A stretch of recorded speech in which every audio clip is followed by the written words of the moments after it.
Hi hello नमस्ते केमिति अछंती समस्ते मु स्वाति मो यूट्यूब चैनल स्वाति रोसई ब्लॉग को आपण मानक स्वागत करुच्ची। बर्तमान तो आमर बेंगलोर आसी जाइथिलु भुवनेश्वर आम आसिकी एबे आम नामपुर पहुँची जाइछु शिबू घरे आमर नणंद घरे।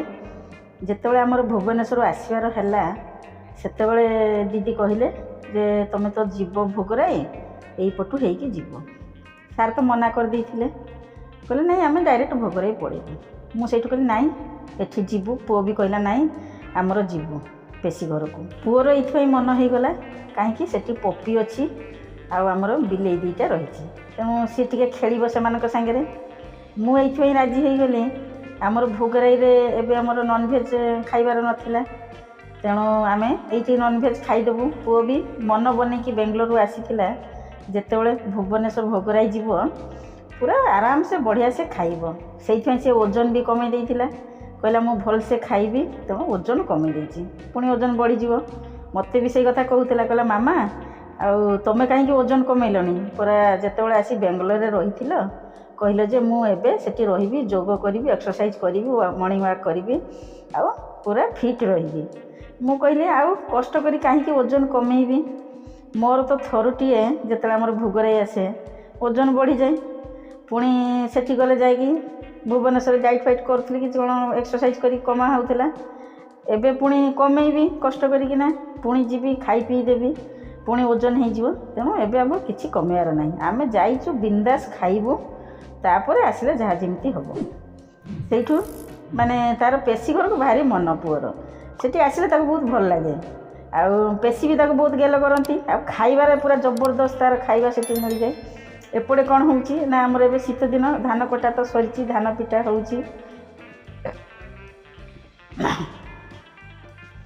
एइठी आगर जो पड़िया रही पुओ तो केबे देखी नथिला धान पिटा केमती कौन हुए एबे मेसीन रे पिटा होची। आगर कौन होउथिला ना आमर हाथ रे पिटुथिले एबे भी हाथ रे किछि पिटंती आ सेठू शिबू भी तार कुकुड़ा रखिछि।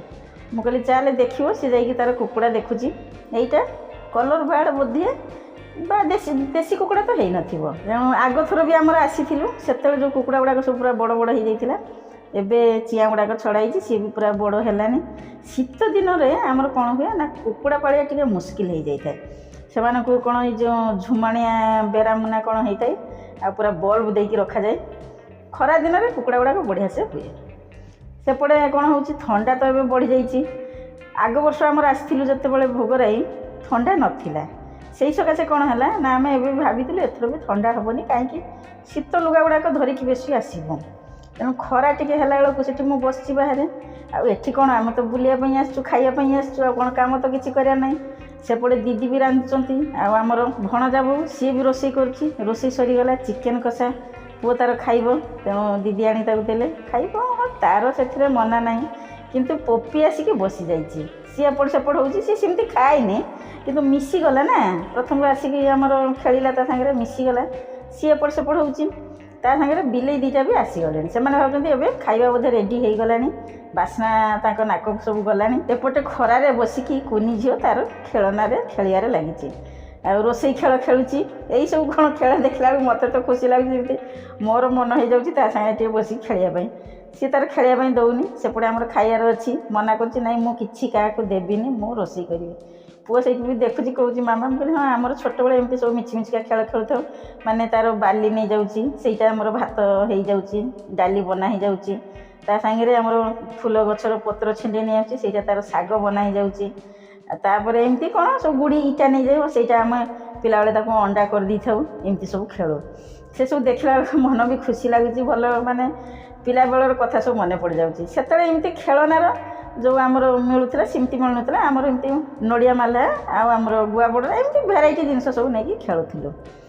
तापर सेठू कौन है दीदी घर तो रहीलु पुणी आमर भोगराई को गलु भोगराई आमर जाइकिना पुणी आमर घर को निजामपुर आमर शाशुघर से पुणी रिटर्न करार अच्छे माने प्रोग्राम गुड़ाक इमिति जो छंदी मंदी की रही माने पूरा मुंड खराब हो जमी पूरा कन्फ्यूज हो केते कुआड़े कौटी आम माँ पुओ जाऊँ जे बेले एपटे ये रहीचु पुणी भोगराई गलु पुणी आमर सेठू कमरदा आमर रिटर्न करुचु जितेबाला आमर भोगराई आसचु ପୁଅକୁ ମୁଁ ଗୋଟେ ନୂଆ ରାସ୍ତା ଦେଇକି ବତେଇଲି। ମୁଁ ଦେଖେ ଆମର ଏଇ ବନ୍ଧ ଉପରକୁ ଗଲେ ସେଇପଟେ ଦେଇକି ଗୋଟେ ରାସ୍ତା ରହିଛି, ସେଇପଟେ ଆମର ଯିବୁ। ବହୁତ ଆଗରୁ ମୁଁ ଯାଇଥିଲି ସେ ରାସ୍ତାରେ, ମୋର ଟିକେ ଟିକେ ମନେ ଅଛି।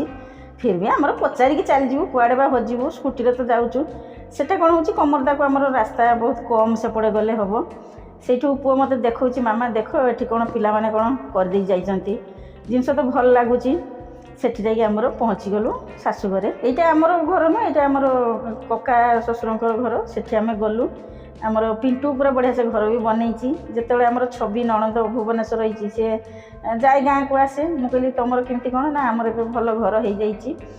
ଆମର ଏବେ କ'ଣ ହେଉଛି, 2 ଜାଗା ଆମର ଘର ହେଇଯାଇଛି। ଯେଉଁଠି ପୁରୁଣା ଘର ଥିଲା ସେଇଠି ଆମର କକାଙ୍କର ଘର ବନେଇଛନ୍ତି, ଆମେ ପୁଣି ରାସ୍ତା ପାଖକୁ ଉଠି ଯାଇଛୁ।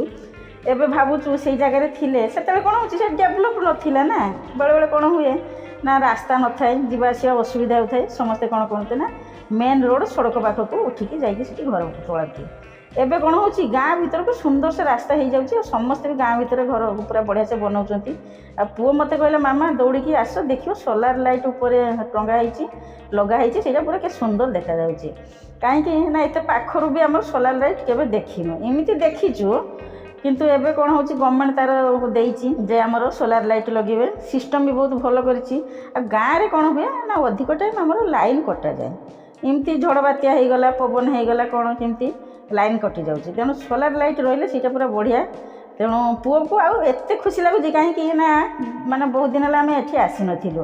ପୁରୁଣା ଘର ଆମର ଛାଡ଼ିଲା ପାଖରୁ ଟୋଟାଲି ଆମର ଏପଟକୁ ଆଉ ଆସିନୁ। ଯଦି ବି ଯାଇଛୁ ଆମର ସେଇଠି ଯେଉଁ ସଡ଼କ ପାଖରେ ଘର ସେଇଠି ଘୁରିକିନା ଆମେ ପଳେଇ ଯାଉ। ଏବେ ମୋର ମନେ ହେଲା, ମୁଁ ନାଇଁ ବେଙ୍ଗଲୋରରୁ ଆସିଛୁ, ପୁଣି କେତେ ବର୍ଷ ପରେ କ'ଣ ଆସିବୁ କି ଆସିପାରିବୁନି। ଆଉ ଥରୁଟିଏ ଆସିଛୁ ମାନେ ତା ସାଙ୍ଗରେ ସ୍କୁଟିଟା ପାଖରେ ଥିଲା, ଆମେ ଏଥର ସ୍କୁଟିରେ ଯାଇଥିଲୁ। ତେଣୁ ଆରାମ ହେଲା ଯେ ସ୍କୁଟିରେ ଯିବୁ ଦେଖିବୁ। ପୁଅ ମୋତେ କହୁଛି, ମାମା ଜଲ୍ଦି ସେ ଆସ। ମୁଁ କିନ୍ତୁ ଯିବା ପାଇଁ ମାନେ କ'ଣ ହେଉଛି ଯେମିତି ମଙ୍ଗୁ ନଥିଲି, ଇଚ୍ଛା କରୁନଥିଲି। ମୁଁ କହିଲି ଏଇଠି ତଳେ ମୁଁ ଏମିତି ଦେଖିଦେଉଛି, ଆଉ ସିଡ଼ି ଚଢ଼ିକି ଯିବିନି ନା। ଦେଖ ତୁମକୁ କେତେ ସୁନ୍ଦର ଲାଗିବ, ଆଉ ଏତେ ସୁନ୍ଦର ପରିବେଶ, ଏତେ ମାନେ ବଢ଼ିଆ ଶାନ୍ତ ଲାଗୁଛି, ପବନ ପୁରା ହାୱା ପୁରା ବହୁଛି। ଏଠି କ'ଣ ହେଉଛି ଆମର ଫ୍ୟାନ୍ ଲାଇଟ୍ ଆବଶ୍ୟକ ନାହିଁ ଗାଁରେ। ତାପରେ ଆମର ଯେଉଁଠୁ ପୁରୁଣା ମାଟି ଘର ପୂର୍ବରୁ ଥିଲା ସେଠିକି ଆମର ଯିବୁ ବୋଲି ବାହାରିଲୁ। ସେଠି ବି ଆମର ପିଣ୍ଟୁ ଦିଅର ସିଏ ଗୋଟେ କ'ଣ କରିଛି ନା ପପି ପାଳିଛି। ଏଇଟା ଆମର ଦେଶୀ କୁକୁରଟା। ମୁଁ ତାକୁ ଦେଖିକିନା ମୋର ଟମି କଥା ମନେ ପଡ଼ିଗଲା। ଏକ୍ଜାକ୍ଟ ପୁରା ମାନେ ଯେମିତି ଟମି ଭଳିଆ ଲାଗୁଛି, ଡର ବି ଟିକେ ଲାଗୁଛି କ'ଣ କେମିତି କରିବ କି। ସେଇଠୁ କାକି କ'ଣ ବାଡ଼ି ଧରୁଛନ୍ତି, ନାହିଁ କିଛି ଲାଗେ ନା, କିନ୍ତୁ ସେ କିଛି କରୁନି, ଭଲ ଲାଗୁଛି। ପୁଅ ବି କହୁଛି, ମାମା ପୁରା ଟମି ଭଳିଆ ହେଇଛି ନା। ସିଏ ତ ଏମିତି ତାକୁ ଦେଖିନଥିଲା, ମନେ ବି ନଥିବ, ଅଳ୍ପ ଟିକେ ଦେଖିଛି, କିନ୍ତୁ ଫଟୋରେ ସବୁ ଦେଖିଛି। ତାପରେ ପୁରୁଣା ଘର ଆଡ଼କୁ ଆମେ ଯିବା ପାଇଁ ବାହାରିଲୁ। ମାନେ ଆମର ଏରିଆଟା ବାଡ଼ି ବହୁତ ବଡ଼। ସାଇଡ଼୍ରେ ଆମର ଯେଉଁ ପୋଖରୀ ଗୁଡ଼ାକ ଆଗରୁ ଥିଲା ସେଇଟା କ'ଣ ହେଉଛି ନା ତାକୁ ଏବେ ମାଛ ଚାଷ ପାଇଁ ବ୍ୟବହାର କରାଯାଉଛି, ମାଛ ଚାଷ କରାଯାଉଛି। ସେପଟେ କ'ଣ କରିଛି ପିଣ୍ଟୁ ଫାର୍ମ କରିଛି ମୋର ଦିଅର। ସିଏ କ'ଣ ହେଉଛି ନା ଏଇ ଯେଉଁ ଫାର୍ମରେ ବି ମୁଁ ଆମର ଯେମିତି ହୁଏ ଆନ୍ଧ୍ର ଆଡ଼େ ଉପରେ ଫାର୍ମ କରିଦେଇଥାନ୍ତି, ତାପରେ ତଳେ ମାଛ ଚାଷ କରିଦେଇଥାନ୍ତି। ଏଇଟା ତ ସେମିତିକା ସିଷ୍ଟମ୍ ନୁହେଁ, ଫିର୍ ବି ମାନେ ସିଷ୍ଟମ୍ ବନା ହେଇଛି। କୁକୁଡ଼ା ପୁରା ଏଠି ଛୋଟ ଛୋଟ ପୁରା ଧଳା ଚିଆଁ କୁକୁଡ଼ା ଗୁଡ଼ାକ ରଖିଛି। ସେପଟେ କ'ଣ ହେଇଥିଲା, ସିଆଡ଼େ ଆମର ଭଣଜା ରଖିଥିଲା ଯେଉଁ କୁକୁଡ଼ା, ସେଇଟା ମାନେ କଲର୍ ଦେଖାଯାଉଥିଲା। ଏଟା ହେଉଛି ବ୍ରଏଲର୍ କୁକୁଡ଼ା ଗୁଡ଼ାକ। ଆଉ ଏବେ ଛୋଟ, ଏଇ ଶୀତ ଦିନ ପୁରା ପ୍ରୋବ୍ଲେମ୍ ହୁଏ, କିନ୍ତୁ କୁଙ୍କୁଡ଼ି ମୁଙ୍କୁଡ଼ିକି ସେମାନେ ସବୁ ବସୁଛନ୍ତି। ତାପରେ ସେମାନଙ୍କୁ ଲାଇଟ୍ ଦିଆଯିବ, ଖାଦ୍ୟ ଫାଦ୍ୟ ତାର ସିଷ୍ଟମ୍ ସବୁ ଅଛି। ଯେତେବେଳେ ବିକ୍ରି ହୁଏ ନା ଛୋଟ ଛୋଟ ଚିଆଁ ସବୁ ଗାଁ ମାନଙ୍କରେ ଆସିଥାଏ, ପୁରା କଲର୍ ଦେଇଥାନ୍ତି, ହଳଦିଆ ନାଲିଆ ଏମିତି ସବୁ କଲର୍ ଦେଇଥାନ୍ତି।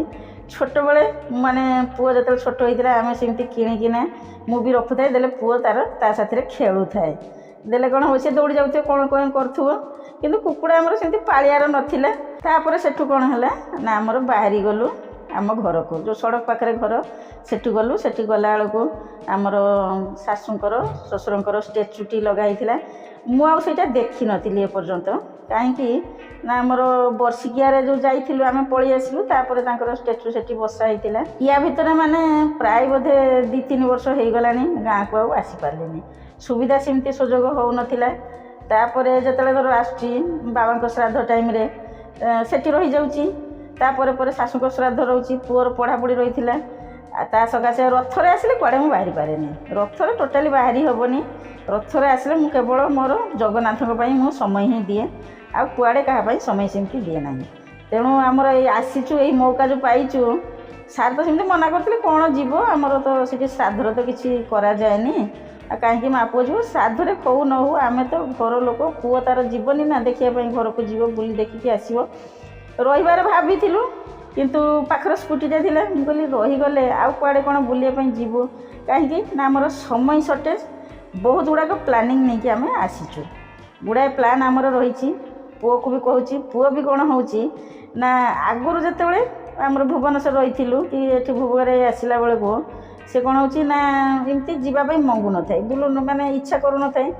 ଏବେ କ'ଣ ହେଇଛି, କାରଣ କ'ଣ କହିଲେ ନା ସ୍କୁଟିଟା ସେତେବେଳେ ସବୁବେଳେ ଚଲାଉଥାଏ ନା, ସେତେବେଳେ କଲେଜ ଯାଉଥାଏ, ଚଲେଇ ସେ ପୁରା ଥକି ଯାଇଥାଏ, ତାକୁ ଚଲେଇବା ପାଇଁ ଇଣ୍ଟରେଷ୍ଟ ଆସେନି। ଏବେ ଯେହେତୁ ଆମର ବେଙ୍ଗଲୋରରେ ସ୍କୁଟିଟା ନାହିଁ, ଏଠି ଆସିକି ସେ ସ୍କୁଟିଟା ଏମିତି ଚଲେଇଲା। ମୁଁ ବି ତାକୁ କହୁଛି କ'ଣ ଭୁଲିଗଲୁ ନା ନାହିଁ, ଠିକ୍ସେ ନା ଭୁଲିବି କାହିଁକି, ତୁମେ ବସିଲେ କହିବନି ନା ମୁଁ କେମିତି କ'ଣ ଚଲାଉଛି। ତେଣୁ ମୁଁ ଯୁଆଡ଼େ କହିଲେ ଚାଲେ ଇଆଡ଼େ ଯିବା ସିଆଡ଼େ ଯିବା, ସବୁ କାମ ସବୁ କଭର୍ କରିଦେବୁ।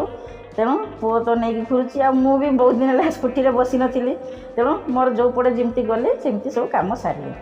ସେପଟେ ଆମର ଖିଆପିଆ ମାନେ ଦ୍ୱିପହରେ ଆମେ ଯାଇକି ପହଞ୍ଚିଲୁ, ବାହାରିକି ଗଲାବେଳକୁ ଟିକେ ଲେଟ୍ ହେଇଯାଉଛି। ଏବେ ତ ଶୀତ ଦିନ, ଏପଟେ ବହୁତ ଥଣ୍ଡା ରହିଛି। ସେଠି ଆମର ଖିଆପିଆ ସରିଲା, ତାପରେ ପୁଣି ବାହାରିକି ଆସିବୁ। ସେଠି ସମସ୍ତେ କହୁଛନ୍ତି ରହିବା ପାଇଁ, କିନ୍ତୁ ଆମର କିଛି ସେମିତି ନେଇନଥିଲୁ। ପୁଣି ନେକ୍ସଟ ଡେରେ ପୁଣି ଆସିବାର ଅଛି ସେଇଠିକି, ପୂଜା ରହିଛି ପୁଅର। ତେଣୁ ରହିଯାଇଥିଲେ ଭଲ ହେଇଥାନ୍ତା, ଆଉ କ'ଣ କେତେ ଗପସପ ହେଇଥାନ୍ତୁ। ପୁଣି ଏପଟେ ଆସିଲି, ଜିନିଷପତ୍ର ସେମିତି କିଛି ଲୁଗାପଟା ନେଇନଥିଲୁ। ଆସିଲା ବେଳକୁ ଦେଖିଲା ବେଳକୁ ସବୁ ପିଲାମାନେ ସେଠି ପଡ଼ିଆରେ କ୍ରିକେଟ୍ ଖେଳୁଛନ୍ତି। ମୁଁ କହିଲି ଦେଖେ ଆସିଲୁ ତ ଦେଖିଲୁ, ଗୋଟେ ନୂଆ ଜିନିଷ ଦେଖିଲୁ ନା, ଏମିତି କେତେ ଦେଖିଥିବ, ଦେଖିଛନ୍ତି, ଦେଖିବି ଥିବେ, କିନ୍ତୁ ଏଇଟା ଗୋଟେ ଗାଁ ଯେଉଁ ଖେଳ, କେତେ ମଜା ଲାଗୁଛି, ଖୁସି ଲାଗୁଛି ଦେଖିଲା ବେଳକୁ। ଆପଣମାନଙ୍କୁ ବି ବହୁତ ପସନ୍ଦ ଆସିବ। ଯଦି ମୋ ଚ୍ୟାନେଲରେ ପ୍ରଥମ କରି ରହୁଛନ୍ତି ତାହେଲେ ମୋ ଚ୍ୟାନେଲକୁ ସବସ୍କ୍ରାଇବ୍ କରିନିଅନ୍ତୁ। ସାଡ଼େ ଥିବା ବେଲ୍ ଆଇକନ୍କୁ ପ୍ରେସ୍ କରିବା ପାଇଁ ଜମାରୁ ଭୁଲିବେ ନାହିଁ। ମୁଁ ଯେତେବେଳେ ନୂଆ ନୂଆ ଭିଡ଼ିଓ ଛାଡ଼ିବି ଆପଣମାନଙ୍କୁ ସବୁ ନୋଟିଫିକେସନ୍ ମିଳୁଛି। କମେଣ୍ଟ ସେକ୍ସନ୍ ଜଣାଇବେ ମୋର ଏଇ ବ୍ଲଗ୍ଟି କେମିତି ଲାଗିଲା, ज़्यादा से ज़्यादा ସେୟାର କରିବେ। ଯଦି ଭିଡ଼ିଓଟି ପସନ୍ଦ ଆସୁଛି ତାହେଲେ ଗୋଟେ ଲାଇକ୍ କରିଦିଅନ୍ତୁ। ଫେରିଲା ବେଳେ କ'ଣ ହେଲା, ମାଆ ତ ଏମିତି କହୁଥିଲେ ମାନେ ଘରେ ଫୁଲ ସେମିତି ହେଉନି ଗଛରେ। ତେଣୁ ମୁଁ ଯେତେବେଳେ ରାସ୍ତା ପାଖରେ ଦେଖିଲି ଫୁଲ, ସେଠୁ ଫୁଲ କିଣିଲି। ପୁଅ ତାର ଲସି ପିଇଲା। ତାପରେ ଆମର ସେଠି ଥାନା ଛକରେ ଘର ରହିଛି, ସେଠି ଘରକୁ ଗଲୁ, ସେପଟ ଦେଖାଦେଖି କରିକି ଆସିଲୁ। ମାନେ ବହୁତ ସାରା ଜିନିଷ ଆମେ କଭର୍ କଲୁ। ବର୍ତ୍ତମାନ ରହିଲି, ବାଏ ବାଏ।